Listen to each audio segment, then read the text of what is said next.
بسم اللہ الرحمن الرحیم۔ انسان زندگی میں جو بھی نیک اعمال کرتا ہے تو اللہ تعالیٰ اسے اس کی نیکیوں کا اجر و ثواب ضرور عطا فرماتا ہے۔ بعض اوقات انسان اپنے ان نیک اعمال کے اثرات اور ثمرات کو اپنی زندگی میں ہی محسوس کر لیتا ہے۔ اگر زندگی میں اسے اجر و ثواب نہ بھی ملا تو قیامت کے دن اللہ تعالیٰ انسان کو اس کی نیکیوں کا بدلہ اور اجر و ثواب ضرور عطا فرماتا ہے۔ لیکن بعض اوقات انسان کے کیے ہوئے نیک اعمال دنیا میں اس کے اوپر آنے والی کسی بہت بڑی مصیبت، پریشانی یا امتحانات کو ٹالنے کا باعث بھی بنتے ہیں۔ مسلم شریف کی حدیث نمبر 6949 میں حضور صلی اللہ علیہ وآلہ وسلم نے سابقہ امتوں میں سے 3 افراد کا ذکر فرمایا کہ جو ایک مصیبت میں پھنسے تو اللہ تعالیٰ نے انہیں ان کے کیے ہوئے نیک اعمال کی وجہ سے اس مصیبت سے نجات عطا فرمائی۔ یہ حدیث مبارکہ بہت ساری کتب احادیث کے اندر موجود ہے، تفصیل کے ساتھ اور مختلف الفاظ کے ساتھ۔ میں خلاصے کے طور پر آپ احباب کی خدمت میں یہ حدیث مبارکہ پیش کروں گا۔ حضرت عبداللہ بن عمر رضی اللہ تعالی عنہ روایت کرتے ہیں کہ رسول کریم صلی اللہ علیہ وآلہ وسلم نے سابقہ امتوں میں سے 3 افراد کا ذکر فرمایا کہ 3 بندے کہیں جا رہے تھے، راستے میں بارش شروع ہو گئی۔ انہوں نے اپنے آپ کو بارش سے بچانے کے لیے ایک غار میں پناہ لی، جہاں انہوں نے اپنے آپ کو بارش سے محفوظ کیا۔ جب وہ جا کر اس غار میں بیٹھے تو اچانک وہ پہاڑی کے اوپر سے ایک بڑی چٹان، بڑا پتھر وہ گرا اور ان کے غار کے سامنے آ کر ٹھہر گیا اور ان کا غار بند ہو گیا۔ اب وہ گرنے والی چٹان اتنی بڑی تھی کہ وہ تینوں اسے زور لگاتے رہے لیکن اسے غار کے آگے سے نہ ہٹا سکے۔ غار کا منہ مکمل طور پر بند ہو چکا تھا، اب ان کے لیے اس غار سے باہر آنے کا کوئی راستہ نہیں بچا تھا۔ اب وہ پریشانی کی حالت میں بیٹھ کے اور تدبیر سوچنے لگے کہ کس طرح اب اس مصیبت سے چھٹکارا حاصل کیا جائے یا بیٹھ کر پھر اپنی موت کا انتظار کیا جائے۔ تو ان میں سے ایک شخص بولا کہ ایسا کرتے ہیں کہ ہم میں سے جس نے اپنی زندگی میں کوئی نیک عمل اللہ کی رضا کے لیے کیا ہے تو اس نیک عمل کی وسیلے سے ہم اللہ سے دعا کرتے ہیں، ضرور اللہ تعالیٰ ہمیں اس مصیبت سے چھٹکارا عطا فرمائے گا۔ تو ان میں سے ایک شخص بولا، کہنے لگا، اللہ کی بارگاہ میں عرض گزار ہوا کہ اے رب ذوالجلال، تو جانتا ہے کہ میرے بوڑھے والدین ہیں اور میرے گھر میں چھوٹے چھوٹے بچے اور میری بیوی بھی ہے، اور میں دن بھر بکریوں کا ریوڑ لے کر اسے چرانے کا کام کرتا ہوں، اور شام کو جب میں واپس آتا ہوں تو سب سے پہلے ان بکریوں کا، جانوروں کا دودھ نکال کر اپنے بوڑھے والدین کی خدمت میں پیش کرتا ہوں۔ ایک دفعہ ایسے ہوا کہ مجھے آنے میں دیر ہو گئی، میں تھوڑا دور نکل گیا تھا تو رات کو تھوڑا میں لیٹ کر آیا۔ جب گھر میں پہنچا تو میرے والدین سو چکے تھے۔ میں نے بکریوں کا، جانوروں کا دودھ نکالا اور اپنے والدین کی خدمت میں لے کر حاضر ہوا، لیکن وہ سو چکے تھے۔ میں نے انہیں جگانا پسند نہ کیا،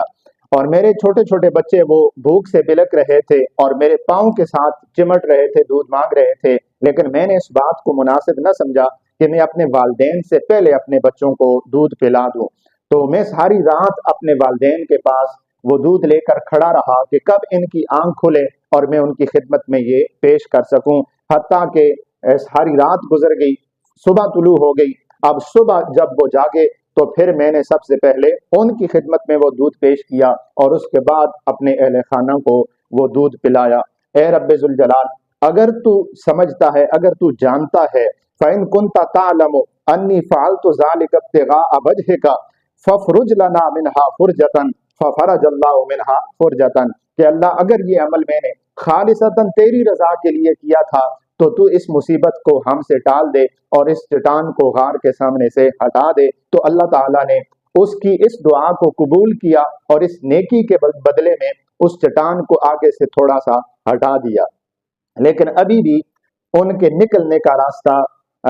پورا نہیں ہوا تھا، راستہ مکمل نہیں ہوا تھا۔ وہ صرف آسمان کو دیکھ سکتے تھے، صرف روشنی آنے لگ گئی تھی اور اس روشنی کو وہ محسوس کر سکتے تھے، دیکھ سکتے تھے، لیکن باہر نکلنا کا راستہ ابھی بھی مکمل نہیں ہوا تھا۔ اب دوسرا شخص کہنے لگا، اے میرے مالک، تو جانتا ہے کہ میرے چچا کی ایک بیٹی تھی، بڑی حسین و جمیل تھی، اور میں اس سے بے حد و بے حساب، بے انتہا میں اس سے پیار کرتا تھا، اتنا پیار کرتا تھا جتنا ایک شخص کسی عورت سے کر سکتا ہے۔ میں نے بارہا اسے برائی کی دعوت دی اور اپنی خواہش نفس اس کے ساتھ پورا کرنے کی خواہش ظاہر کی لیکن اس نے میری بات کو نہ مانا۔ بالآخر وہ افلاس میں مبتلا ہو گئی، غربت میں مبتلا ہو گئی، مجبوری میں مبتلا ہو گئی۔ تو پھر اس نے مجھے کہا کہ تو 100 درہم لا کر مجھے دے تو تب میں تجھے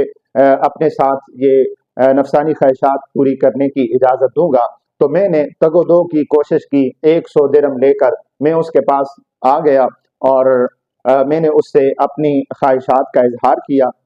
تو اس نے اپنے آپ کو میرے اوپر قدرت دے دی اور مجھے اس عمل کی اجازت دے دی۔ میں بڑا خوش ہوا اور بالکل میں جب یہ بدکاری والا عمل کرنے کے لیے تیار ہو گیا، اب کوئی چیز بھی ہم دونوں کے درمیان حائل نہیں تھی، اب مجھے کوئی چیز بھی اس برائی سے نہیں روک سکتی تھی۔ بالکل میں جب یہ عمل کرنے کے لیے تیار ہوا تو اس میری چچا کی بیٹی نے مجھ سے کہا کہ خدا کا خوف کر اور بغیر مہر دیے یعنی بغیر نکاح کے میرے ساتھ یہ عمل نہ کر۔ تو میں جھٹ سے وہاں سے پلٹا اٹھا اور میں نے اس عمل کو ترک کر دیا۔ میرے دل میں تیرا خوف پیدا ہوا، اے اللہ تو جانتا ہے کہ اگر یہ عمل میں نے خالصتاً تیری رضا کے لیے کیا ہے تو میرے مولا اس مصیبت کو ہمارے اوپر سے ٹال دے۔ ففرج اللہ منہا فرجتاً، تو اللہ تعالیٰ نے اس چٹان کو آگے سے تھوڑا سا اور ہٹا دیا، لیکن ابھی بھی ان کے نکلنے کا راستہ نہیں بنا تھا، وہ اس سے نکل نہیں سکتے تھے، روشنی آ سکتی تھی، باہر دیکھ سکتے تھے۔ اب تیسرا شخص اٹھا اور اس نے اللہ تعالیٰ کے سامنے اپنے ایک عمل کا جو ہے وہ وسیلہ رکھا اور کہا کہ اے مالک تو جانتا ہے کہ میں نے اپنے کسی کام کے لیے ایک مزدور جو ہے وہ رکھا، مزدور لایا کہ وہ میرا کوئی کام کر دے، اور اس کی مزدوری جو ہے وہ میں نے 1 سا چاول رکھے جو کہ تقریباً 7.25 7.5 کلو کے قریب بنتے ہیں، تو یہ میں نے اس کی مزدوری رکھی۔ جب اس نے اپنا کام مکمل کر لیا تو میں نے اسے وہ 1 سا گندم یا چاول اس کو دیے، لیکن وہ ناراض ہوا کہ یہ مزدوری کم ہے اور وہ اپنی مزدوری وہ چاول یا وہ دانے وغیرہ وہیں چھوڑ کر چلا گیا۔ میں نے اس کے وہ چاول یا وہ دانے جو ہیں ان کو کاشت کیا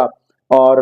ان کو زمین میں جو ہے وہ بویا، تو اس سے بہت بڑی فصل پیدا ہوئی، اور اتنی فصل پیدا ہوئی کہ میں نے اس کے ذریعے سے بکریاں خریدی، جانور خریدے، گھوڑے خریدے، اونٹ خریدے، گائیں خریدی، اور پھر ان کو سنبھالنے کے لیے غلام بھی خریدے۔ یعنی کافی سالوں کا یہ پروسیس تھا۔ تو اب وہ بندہ کئی عرصے کے بعد کہیں مجبور ہوا تو وہ واپس پلٹا کہ میں جاؤں تو اس بندے کے پاس میری مزدوری کے کچھ دانے ہیں، کچھ غلہ ہے، اس سے لے آؤں۔ اب وہ بندہ میرے پاس آیا اور کہنے لگا کہ میں نے اتنے سال پہلے تیرے پاس کام کیا تھا، مزدوری کی تھی، اور میں اپنی اجرت لیے بغیر یہاں سے چلا گیا تھا، اب میری اجرت مجھے واپس کر دے۔ تو میں نے اس سے کہا کہ وہ فلاں وادی میں چلا جا، اس وادی میں جتنی بکریاں ہیں، جتنے جانور ہیں، گائیں ہیں، اونٹ ہیں اور غلام ہیں، وہ سب کچھ تیری مزدوری ہے، لے جا۔ وہ کہنے لگا کیوں میرے ساتھ مذاق کر رہے ہو؟ میرا تو 1 سا دانے تھے جو تو نے دینے ہیں، وہ مجھے دے اور مجھے واپس بھیج۔ تو میں نے کہا کہ نہیں نہیں، میں نے تمہارے ان ہی دانوں سے یہ سب کچھ کمایا ہے، لہٰذا یہ سب تیرا ہے اور اسے لے کر چلا جا۔ تو وہ بندہ خوشی خوشی اتنا سارا مال لے کر وہاں سے چلا گیا۔ اے میرے اللہ تو جانتا ہے کہ یہ عمل میں نے تیری رضا کے لیے کیا ہے، تو ہمیں اس مصیبت سے نجات عطا فرما۔ ففرج اللہ منہا فرجتاً، اللہ تعالیٰ نے اس غار کو مزید کھولا، اس چٹان کو غار کے آگے سے ہٹا دیا، وہ خوشی خوشی اس غار سے باہر نکل آئے۔ تو یوں اللہ تعالیٰ نے ان کے کیے ہوئے ایک ایک ان نیک اعمال کی وجہ سے انہیں اتنی بڑی مصیبت سے نجات عطا فرمائی۔ تو یقیناً انسان اپنی زندگی میں خالصتاً اللہ کی رضا کے لیے کوئی بھی عمل کرتا ہے تو اللہ تعالیٰ اس عمل کی جزا اسے ضرور عطا فرماتا ہے۔